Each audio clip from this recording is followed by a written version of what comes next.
Milligram ekvivalent miqdori hisoblanadi. Hisoblash formulasi quyidagicha. Qattiqlik teng kalsiy ioni massasi hamda ekvivalenti.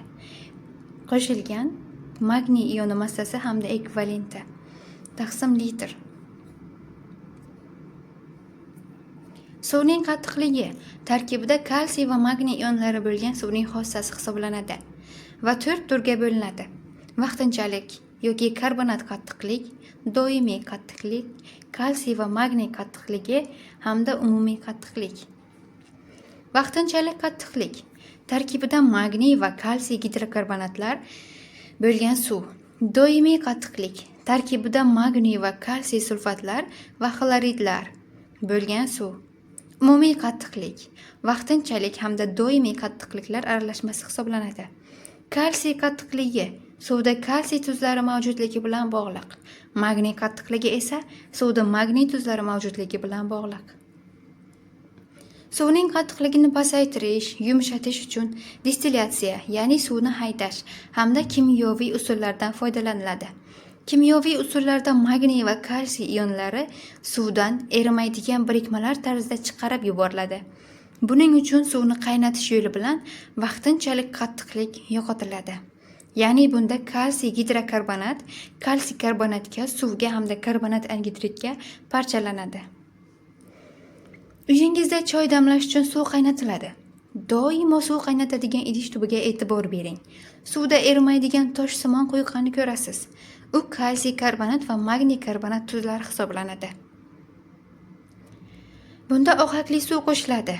Kalsiy gidrokarbonatga kalsiy gidroksid.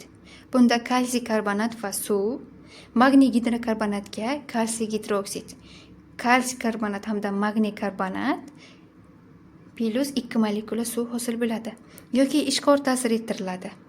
Masalan, natriy ishqori. Soda, ya'ni natriy karbonat qo'shib ham magniy va kalsiy ionlari cho'ktiriladi. Bunda kalsiy va magniy ionlari suvda erimaydigan karbonatlar tarzida eritmadan chiqarib yuboriladi. Doimiy qattiqlik suvni qaynatish yo'li bilan yo'qolmaydi. Uni soda yoki natriy fosfat qo'shib yo'qotish mumkin. Ya'ni kalsiy sulfatga natriy karbonat, magniy sulfatga natriy fosfat. Bu orqali doimiy qattiqlikni yo'qotish mumkin. Sanoatda suvning qattiqligini yo'qotish uchun ion almashinuv usuli qo'llaniladi. Kationitlar suvda erimaydigan, tarkibida tashqi muhit kationlariga, ya'ni kalsiy va magniy kationlariga almashinni oluvchi harakatchan kationlar, masalan, natriy kationi tutadigan qattiq moddalar. Anionitlar suvda erimaydigan, tarkibida tashqi muhit anionlariga, sulfat va xlorid anioniga almashini oluvchi harakatchan anionlar tutadigan qattiq moddalar. Kationitli kolonkadan o'tkazilgan suvning tarkibidagi kalsiy va magniy ionlari natriy ionlariga almashib kolonkada qoladi va natriy ionlari suvga o'tadi. Kationitlarda murakkab tuzilishga ega organik radikal hisoblanadi. Kationitlar suvni kalsiy va magniy ionlaridan tozalashga yordam bersa, anionlarni chiqarib yuborish uchun anionitlar qo'llaniladi. Suvning qattiqligini yo'qotishda qo'llaniladigan fizik usullar. Birinchisi, elektromagnit va ultratovushli usullar. Bunda suv maxsus elektromagnit maydon yoki ultratovush ta'sirida qattiqlikni keltirib chiqaruvchi ionlarni kristal shaklida cho'ktiradi. Bu usul maishiy va sanoat tizimlarida qattiq cho'kmalarning oldini olish uchun ishlatiladi. Ikkinchi fizik usul membranali filtratsiya. Reverse osmosis, teskari osmos usuli. Maxsus membranalar orqali tarkibidagi barcha zararli tuzlar, shu jumladan qattiqlikni hosil qiluvchi ionlar ham ushlab qolinadi. Bu usul eng toza suv olish usullaridan biri bo'lib, ichimlik suvi tayyorlashda qo'llaniladi. Suvning qattiqligi milligram ekvivalent hisobida.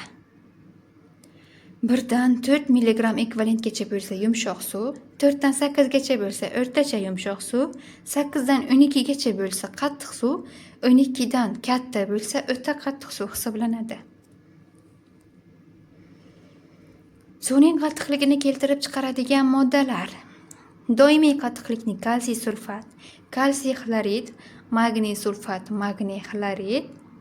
Vaqtinchalik qattiqlikni esa kalsiy va magniy gidrokarbonatlar keltirib chiqaradi. Qattiqlikni yo'qotish usullari esa doimiy qattiqlik uchun soda, natriy fosfat qo'shish, vaqtinchalik qattiqlikni yo'qotish uchun qaynatish, ohakli suv qo'shish, ishqor qo'shish, soda qo'shish kerak. Suvning qattiqligining zararli tomonlari. Maishiy texnikalar, qozonlar, kir yuvish mashinalari, suv isitgichlar tezda shikastlanadi. Suv quvurlarida quyqa, shal hosil bo'lishi natijasida quvurlar tezroq ishdan chiqadi. Sovun va yuvish vositalari kam ko'payadi. Ularning sarf bo'lish miqdori esa oshadi. Ichimlik suvi sifatiga ta'sir qiladi. Haddan tashqari qattiq suv yurak-qon tomir kasalliklariga sabab bo'lishi mumkin. Quyidagi rasmda esa suvning qattiqligini o'lchaydigan asbob keltirilgan.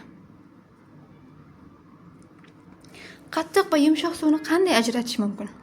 Qattiq suvda oldin aytib o'tilgandek, sovun yaxshi ko'pirmaydi, ko'pik yaxshi hosil bo'lmaydi.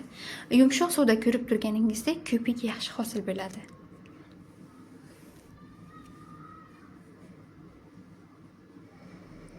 Mavzumizning so'ngida suvning qattiqligini yo'qotish va uni yumshatish borasida masalalar, ya'ni testlar berib o'tilgan.